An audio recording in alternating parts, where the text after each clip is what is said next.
Hello, friends, and welcome to the PrepWell podcast. I'm your host, Phil Black.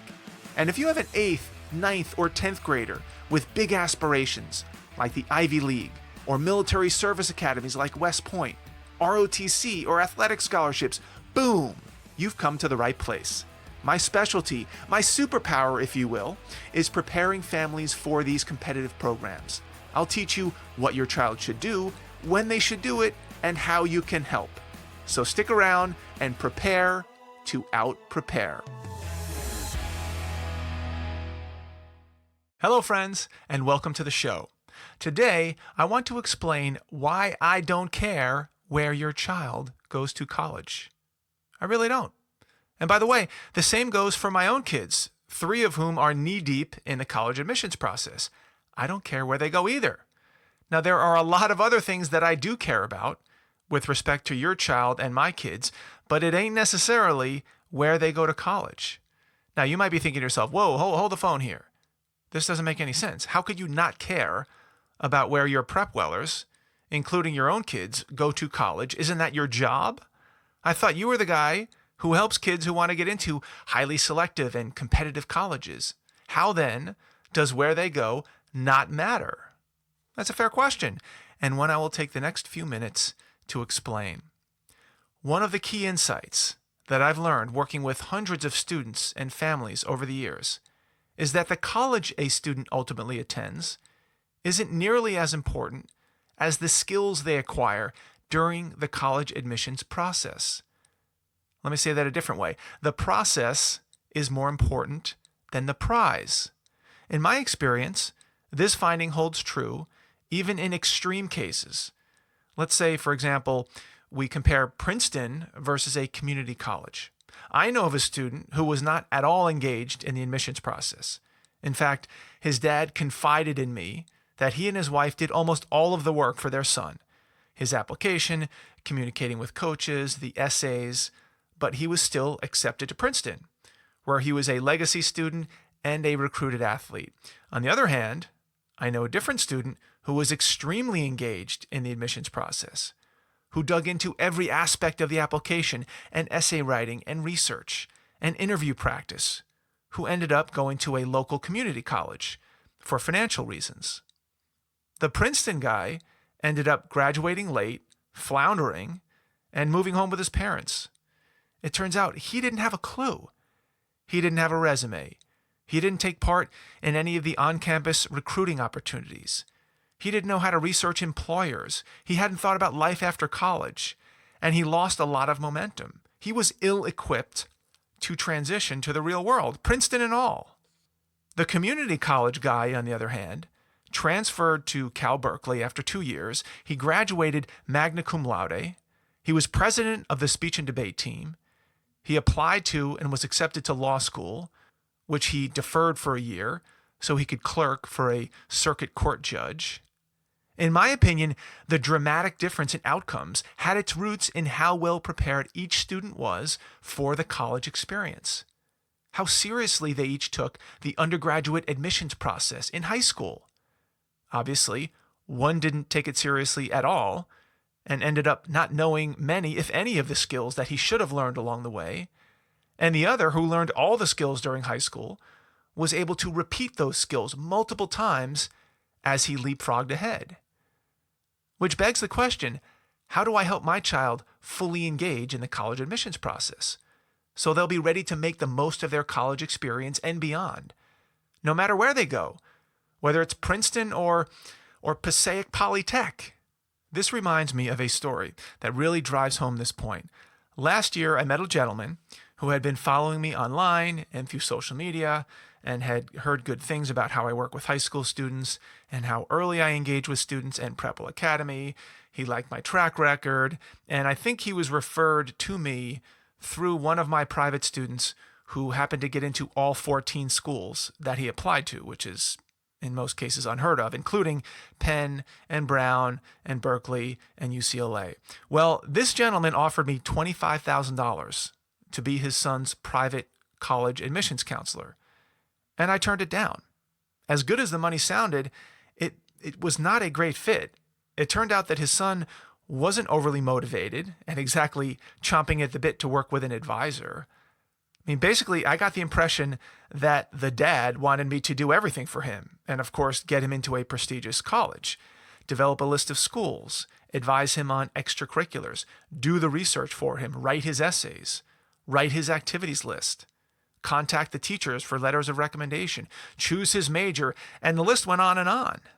And while technically I could do all those things and probably done a pretty good job and maybe even get him into a strong college, but in my mind, it was clear that this would be a misuse of my time and expertise, and most importantly, would be doing his son exactly zero favors. I had seen how this movie played out many times before, and it was never good. And the experience prompted me to reflect on how I work with students, what I teach students and why, and what our ultimate goal should be. And from this experience came the insight that I don't really care where your child goes to college. I care about what they do to prepare for college. And mind you, this insight gives comfort to a lot of families these days who understand how unpredictable the college admissions process can be.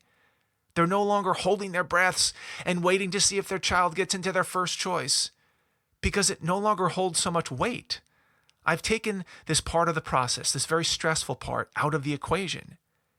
Families that I work with and students who are enrolled in PrepWell Academy, they no longer focus on the colleges. They focus on the skills learned during the process, which is refreshing. The truth is, the college admissions process is not something that should be hacked or bypassed or bought or engineered to guarantee a student gets into a particular college. It shouldn't be, but of course, we've all heard that for a certain price, and in certain cases, it can be, it has been, and probably will continue to be, and it's a shame. Because all of that time and effort and money and shenanigans, not only is it criminal, but it's missing the point. It's not even solving what matters. The steps in the college admissions process, and there are many, that students must learn are the same ones that will help them find success after high school. Whether that's getting a job on campus, or a summer job, or an internship, or if they need to petition to change majors or even transfer to another school, if they don't work on these tasks, or worse, someone does it for them, they won't know how to do them. It's my job and PrepWell's mission to teach students how to manage and become proficient at these skills, because these skills matter. Why?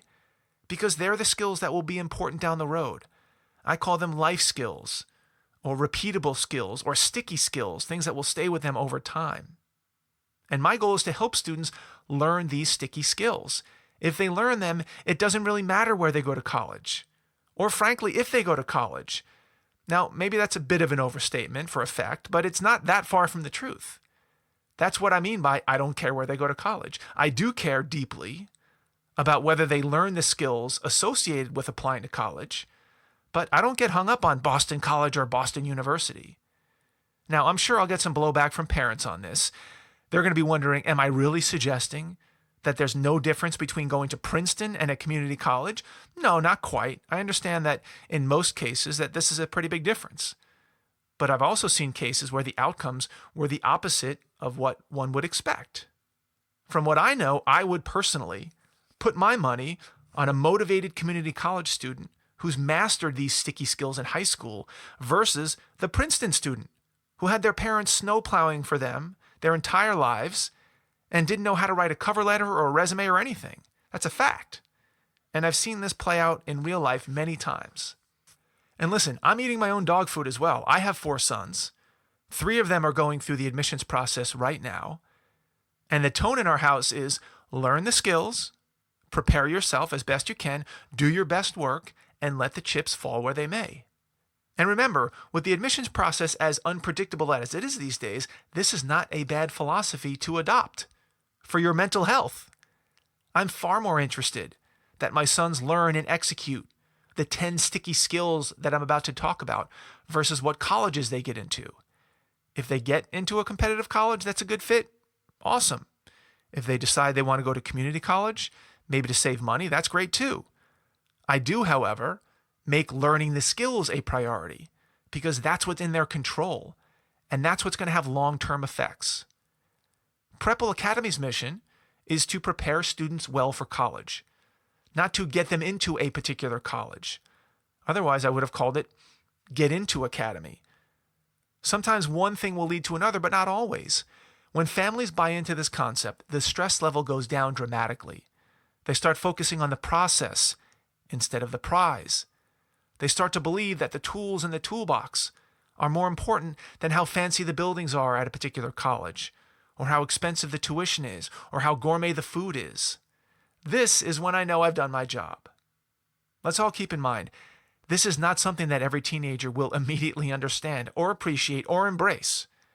In my experience, this type of awareness will ebb and flow, and it's not always easy to predict how and when each student will become invested in the process. But when they do, you're in. As I look back on my life, I can attest that I've used these 10 sticky skills every time I started or changed a career, which I've done, as you probably know, quite a few times. This is powerful stuff. It means that these skills are portable and repeatable. If you're going to need these skills to get ahead in your life and career, why not learn them now in high school? The college admissions process is the perfect training ground to learn and practice each of these skills. It's a microcosm of a world that your child will be thrust into the minute you drop them off at, Brady Hall, freshman year in their dorm room at XYZ college. Why not use the time now to nail these skills, or at least raise their awareness about them? Here are the 10 skills that I explicitly teach inside PrepWell Academy. If you don't enroll your child in PrepWell Academy in 9th or 10th grade, I highly recommend that you teach your child these skills on your own or find somebody else who will do that. I will read the full list below in its entirety and then go back and we'll take a closer look at each one. I call it the "Before my child goes to college, they should be highly competent and confident in these 10 skills" list. Number 1, organization. Number 2, time management. Number 3, communication with adults. Number 4, personal reflection and self-awareness. Number 5, research. Number 6, attention to detail. Number 7, interview skills. Number 8, test preparation. Number 9, writing skills. And number 10, filling out applications. So let's go through these skills in turn and see how they relate to your 9th or 10th grader. Let's kick it off with number 1, organization. A student with a cluttered room and cluttered backpack and desktop and notebook will think cluttered thoughts, more so than they would naturally do as a teenager. There's no way around it. They will have a harder time concentrating, working efficiently, and getting things done. It's so important for students to appreciate the value of organization earlier than later in their high school career. Any sign of organization as a freshman will pay large dividends down the road. I spend time inside PrepWell Academy talking about the merits of being organized, whether it's a backpack or a desktop or a closet or the garage. And by the way, you must as a parent model this behavior as well if you want it to stick. Now, I use my military experience and I explain why people in the military have to be so organized and neat. Why does everything have to be in its place? Why? Because when the enemy attacks or the bombs are falling and you have 3 seconds to grab your weapon and your food and your ammo and your water and your map, there's no time for looking around. There's no time for wondering where you put things last time. There's no time to look under your bed or in the corner. You need them now, and your life depends on it. In the college admissions process, the organized student will be light years ahead of the disheveled student. This process is skewed in favor of how organized a student is. It's a direct relationship. More organization equals more success, period. Which is why it's so important to have a blueprint to follow, which is my job. Number 2, time management. This is a biggie. At some point, teenagers need to live their lives in more than 1 to 2 hour increments dictated by their phones. They need to learn how to look out on the horizon and conceptualize how something that's due in 2 weeks can be planned for, or even completed now, or can be broken down into pieces and done over time. This concept can take a long time to register in many teenagers. Inside PrepWell Academy, I stress the importance of pulling things to the present, things in the future that can be done now. There's no need to procrastinate or put off everything until tomorrow. For most teens, if it doesn't have to be done this minute, they ignore it. This is an important habit to bring to their attention. You might not break them of it, but they should be aware. This skill can be made very tangible when it comes to tracking important test dates. For instance, the SAT. The way I have found to be most effective is to use a large wall calendar, place that calendar on the wall, and physically point out to your teen when the tests will be in the future. Use a Sharpie marker. This will give them a visual cue for the interval between today and the test 3 months from now. I know it sounds simple. So many teens use calendars on their phones, which don't allow them to really see weeks in advance, things down the road in one visual. They have to swipe and swipe and swipe, and then they lose interest. Creating and using a visual, tangible, physical, test-taking timeline. Again, I like to use a wall calendar. It's one of the best ways to get teens to conceptualize time, which must happen first before they can manage it. Once they get this concept down, the next battle is helping them to build to-do lists that they lay out and prioritize the tasks that they have ahead of them. Number 3, communication with adults. Interpersonal skills are as important as they ever were. And when it comes to holding conversations, real face-to-face conversations, especially with adults, teens seem to be falling a little behind, and I'm sure technology has played some role. No longer do teens have to pick up their home phone and talk to another human being, whether it's a telemarketer or one of their parents' friends or the doctor's office. It just doesn't happen anymore. And when they're out and about in town, their eyes are often down at their phones, making it less likely that they would engage in a spontaneous conversation with another person, particularly an adult. Their primary mode of communication is through their phones and texting, which sometimes limits their exposure to in-person conversations. I'm not saying it's a bad thing, but it is important that teens develop their ability to engage with adults, to make small talk, to exchange important information and move on. Inside PrepWell Academy, there are several lessons that address this issue and a few that challenge students to practice this skill. For instance, PrepWellers are assigned to make an appointment with their guidance counselor to have a sit-down meeting. The meeting doesn't have to be long. I suggest it's 10 or 15 minutes. But it forces them to begin the practice of engaging with an adult in a more mature way. And the guidance counselor represents a pretty low risk to the student. And from a college admissions point of view, developing a long-standing relationship with a guidance counselor is admissions gold for the student. Why? Because in senior year, that same guidance counselor will write your child a letter of recommendation. So the better the guidance counselor knows your child, the better the recommendation. Number 4, personal reflection. The ability to be self-reflective is one of the most important parts of a teen's development that, in my opinion, is paid very little attention to.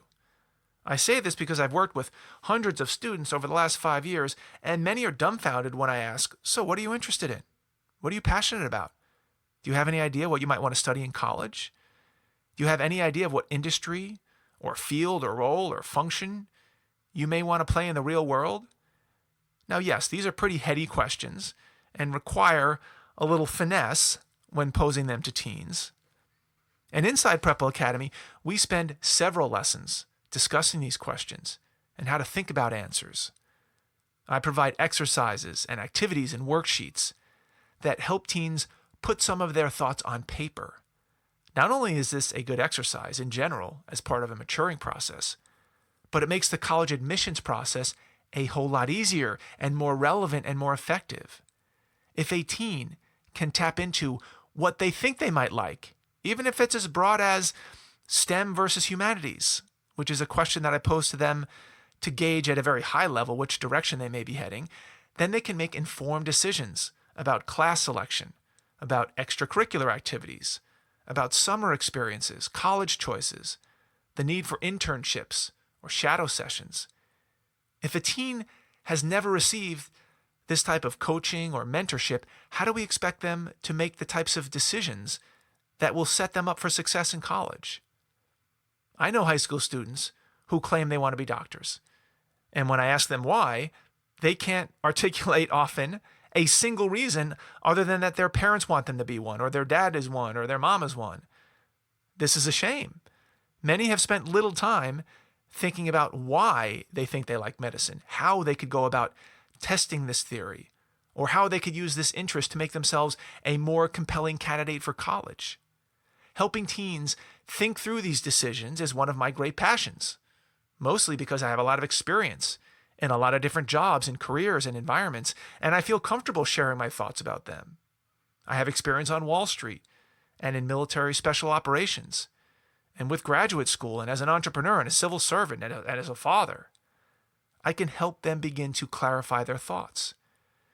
Now, in case you're wondering, by no means do I expect every 17-year-old to know exactly what they want to do with their lives, not even close, and exactly where they want to go to school and what they want to study. No, I don't.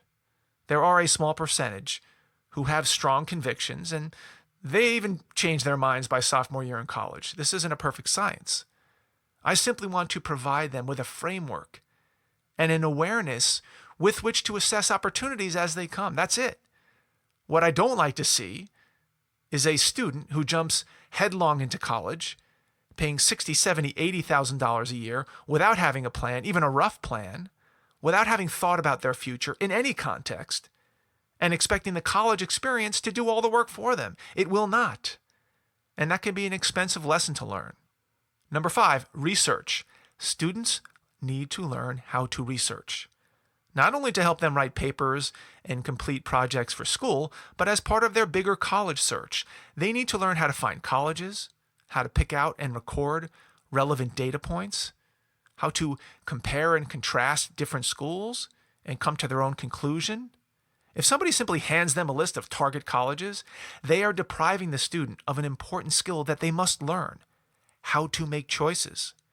If someone hands them a list, not only are they not learning the skill, but it also leaves them with very limited vested interest in the process. Inside PrepWell Academy, there are multiple lessons where I walk them through a tutorial on how exactly, click by click, to develop a target list of schools based on their interests and test scores and geography and a dozen other criteria. Not only does this get them invested in the colleges on their list, but it teaches them what it's like to research, because maybe they'll have to do this for companies they may want to work for down the road, or internship opportunities, or study abroad options. It's the exact same skill with a different goal. Why not teach the students how to do this now, using college search as the vehicle to learn the lesson?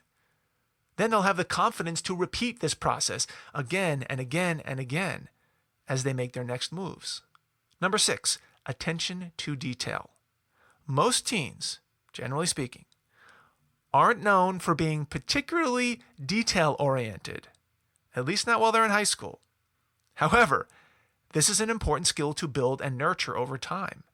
The college admissions process has countless opportunities that will challenge a student's attention to detail.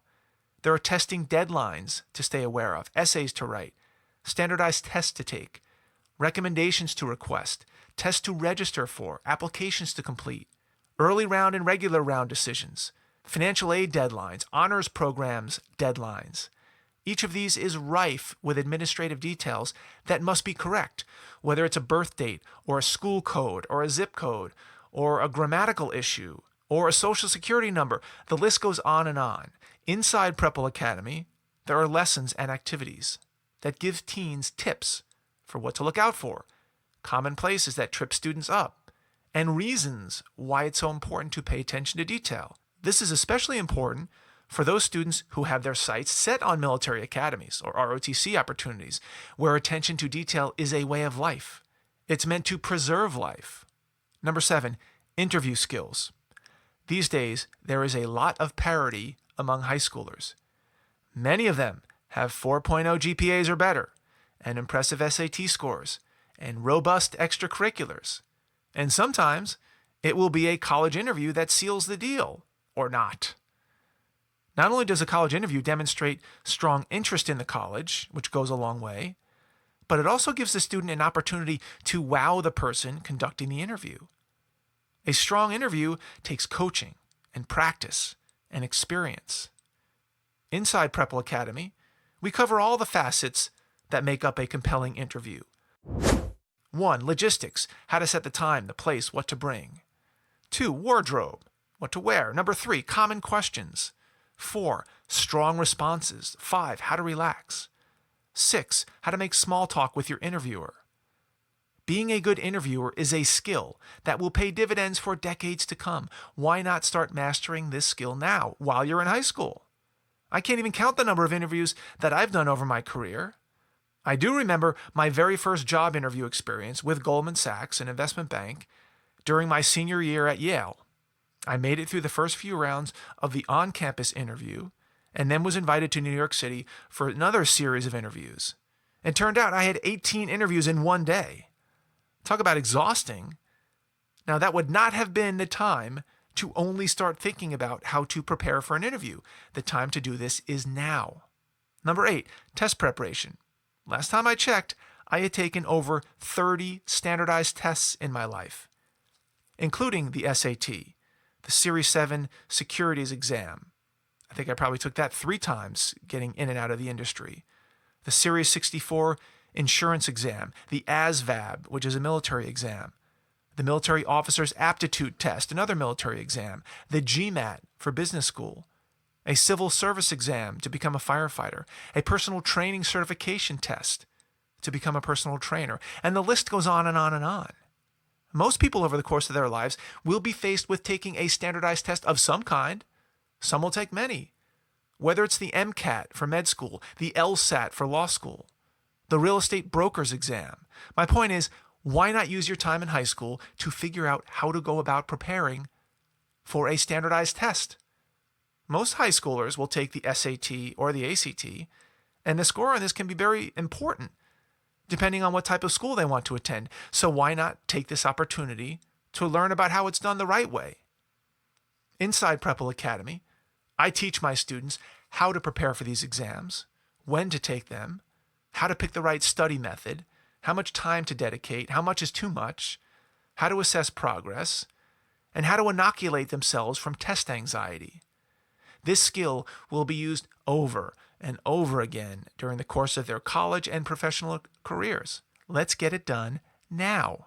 9, writing skills.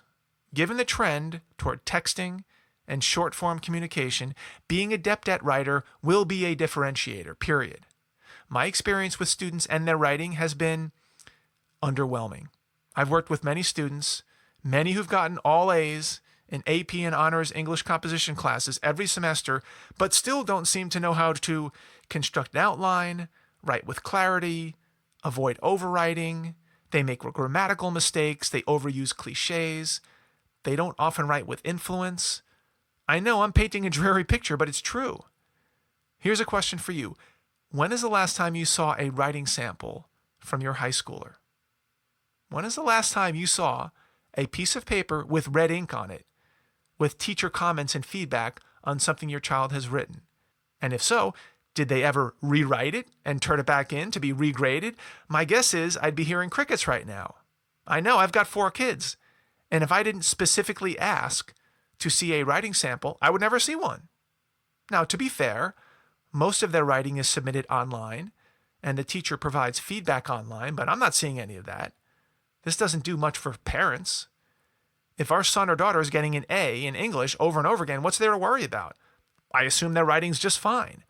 As a fellow parent, I implore you, as a fellow parent who's read a lot of essays, college essays from people who get A's in these classes, I implore you to check a writing sample from your son or daughter in 9th and 10th grade. And don't be surprised if you get some pushback from your child. They know the deal. I bet they'll be reluctant.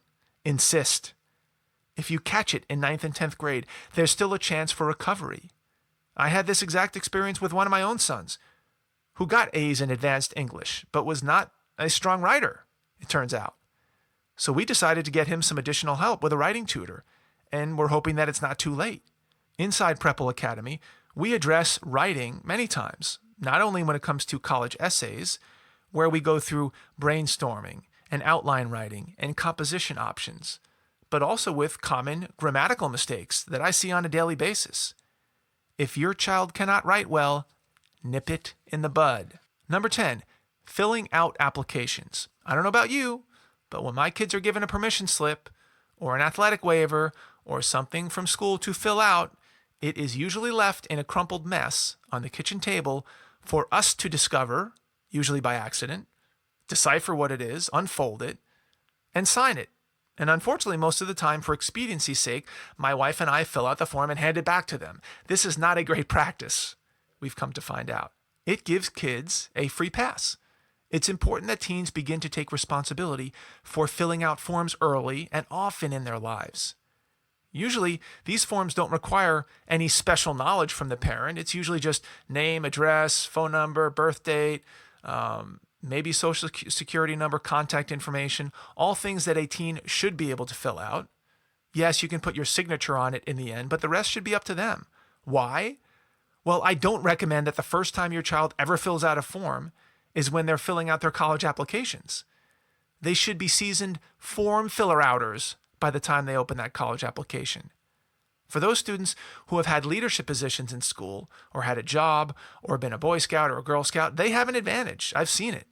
Those activities often require teens to become very familiar with paperwork. It seems like a drag at the time, but it's a key skill that they're building. If your child has not yet had the opportunity to practice filling out forms or applications, get them working on it right away. Well, those are the 10 sticky skills that I believe every high school student should be intimately familiar with before they leave high school. And why not use the college admissions process as the vehicle to help your child learn each of these skills? I built PrepWell Academy to address these skills and more as they move through the 4-year curriculum. And this insight is exactly why I did not take the $25,000 coaching job. I would have done all the work, and the child would have learned nothing.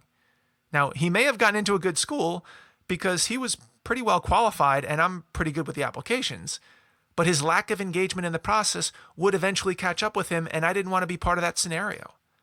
These repeatable and sticky skills will be needed during and after college to get a job, to secure an internship, to apply to grad school, to win a scholarship, to join a co-op program.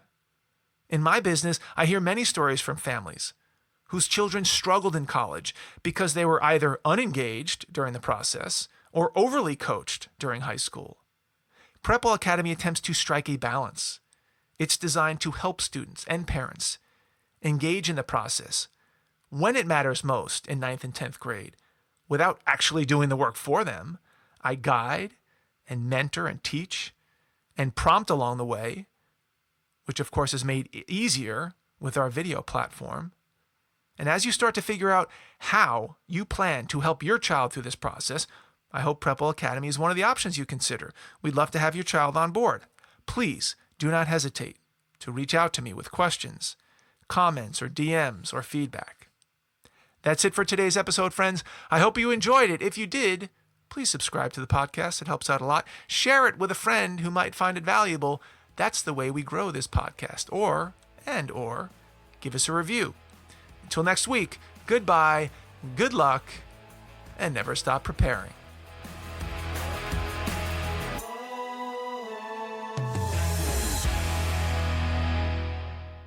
This podcast is brought to you by PrepWell Academy. PrepWell Academy is my one-of-a-kind online mentoring program that delivers to your 9th or 10th grader a short, highly relevant video from me every week. Every Sunday, in fact, where I give them a heads up about what they should be thinking about to stay ahead of the game. To get these valuable lessons into your child's hands, please head over to PrepWellAcademy.com and enroll your child today.